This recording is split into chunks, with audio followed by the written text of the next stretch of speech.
Hi there. This is my first video in a series of videos I'm planning on putting up on YouTube. And this is discussing living aboard a boat. This video is mostly going to be directed to, is this something that you should try and do? Basically, is it right for you? First and most obvious thing is, and I should clarify that the size range I'm talking about is, I'm not talking about a super yacht or anything. I'm talking about boats 30 to 40 feet. As soon as you start talking about a 50-foot boat, I really, you know what, I honestly don't know what that's like. I would probably compare something like that to living in a modest house, possibly even a not so modest house. Some of them are quite large. Anyway, the first question that's kind of obvious, but I should probably state, is how much stuff do you own?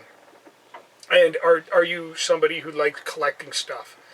And you know what, there's nothing wrong with that. If you're somebody that's, you know, has a habit of surrounding yourself with a bunch of stuff, this may be a very healthy transition for you, because you're not going to be able to do that. Anytime you bring something home, you got to have a spot for it, and it's got to be a good enough spot where you're not going to be tripping around it or constantly moving it out of your way, because your space is very limited. And this can run the gamut from clothes to tools to books, all this stuff. And you know what, let's face it, this is the digital age, so the necessity of having books around and stuff like that. I like to read, and I think I own, you know, something like a half dozen actual books, and most of those are references of some kind, be it a dictionary or so on and so forth. But for actual reading entertainment, everything's on a digital reader, and that's really the way to go. Paper doesn't lend itself well to the damp marine environment, I find also. It's just another source of, if things kind of get out of control in here, humidity-wise, paper's one of those things that just kind of molds and so on and so forth. So basically, if you don't want to give up heading out every weekend and coming back with a couple shopping bags of stuff, living aboard a boat is probably not a great idea for you. I don't recommend it.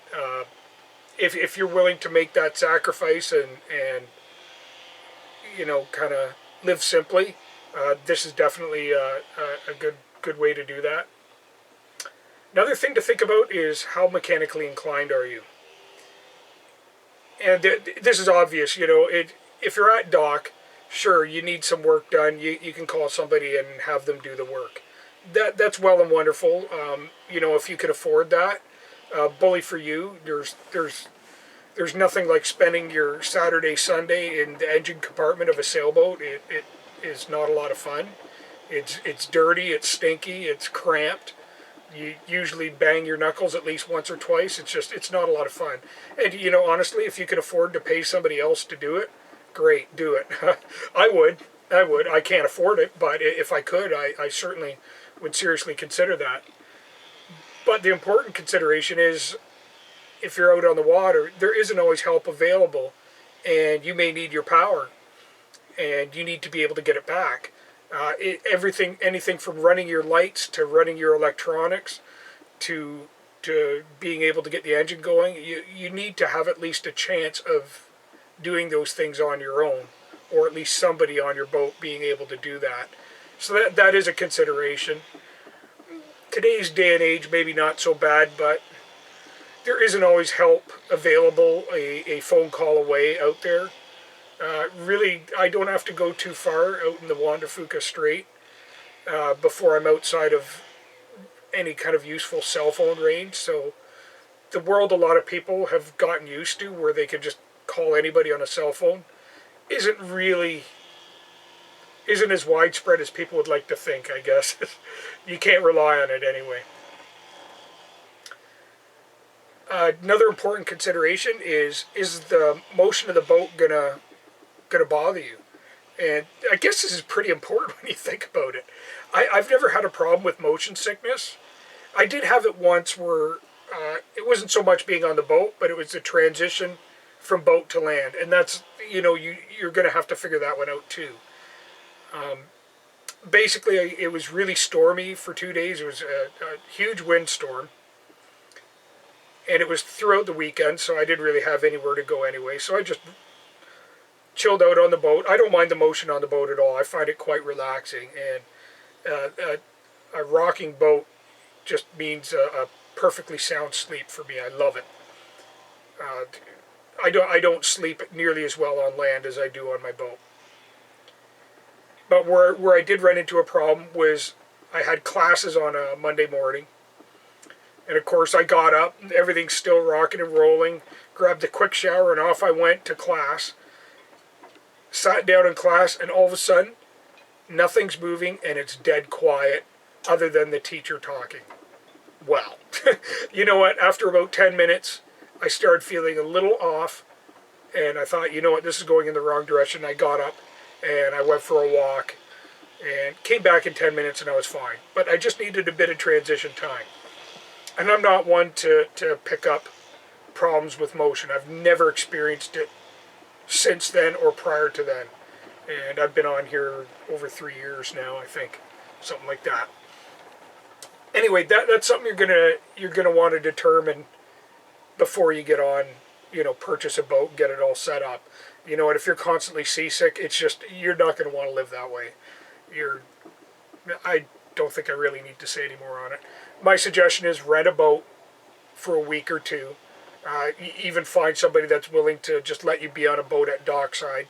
Because you know what, the things are always, particularly on the ocean, there's always the element of tide and so on and so forth. So there's a certain amount of movement there.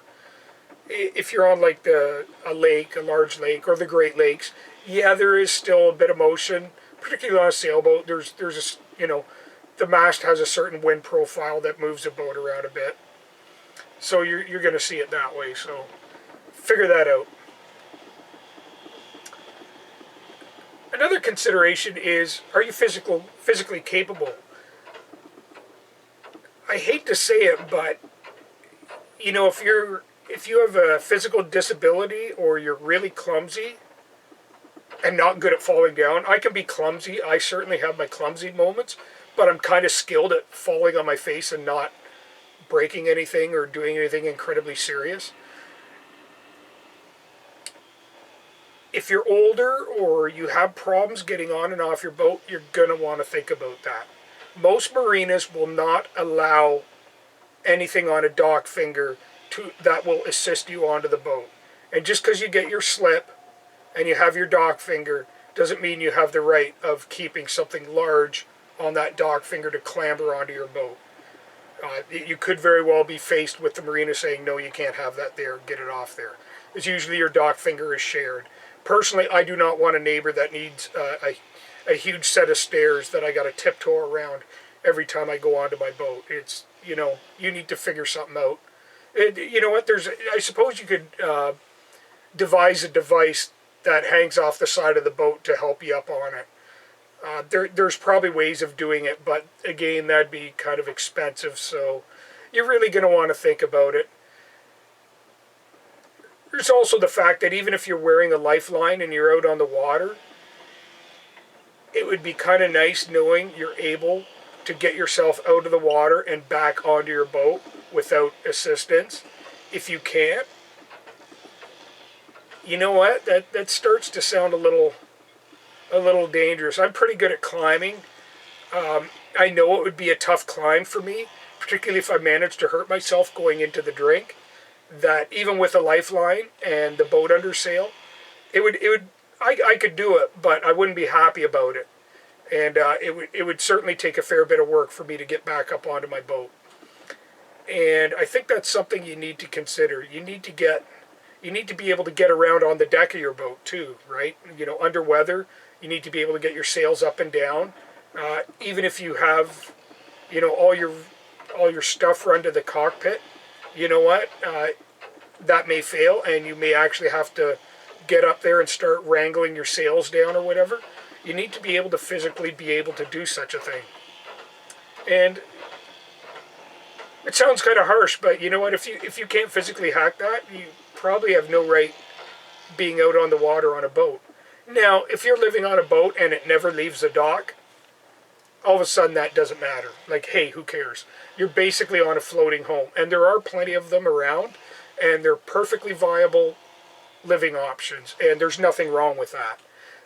Lots of people kind of look down on people that have these older boats that never leave the dock. That's not my boat, but I don't have a problem with it. I think it's kind of a neat way of living. Not in this particular marina, but in a marina that kind of joins up with this marina. There's a number of boats that are quite plainly never designed to go anywhere. I don't think they're seaworthy in the least respect, but they're really nifty kind of living arrangements, and they're quite nice. I don't see a problem with that. I don't get the problem. You know, a float home's okay, then pretty much anything goes as far as I'm concerned. But anyway, that's it for Is It Right For You? I think I covered everything I really need to cover. My next video is going to concentrate on how big of a boat you should think about getting. And I won't make too much comment on it. If you have any questions or comments or anything like that, do leave them below in the comments, and I will get back to them. I'm usually pretty quick when people do leave stuff on my videos. I'm usually within that day, so do expect something pretty snappy unless I'm out on a trip or whatever. As you know, outside of Electronic Range, I don't even know what's going on YouTube or whatever. So as soon as I get back, I'll get to it.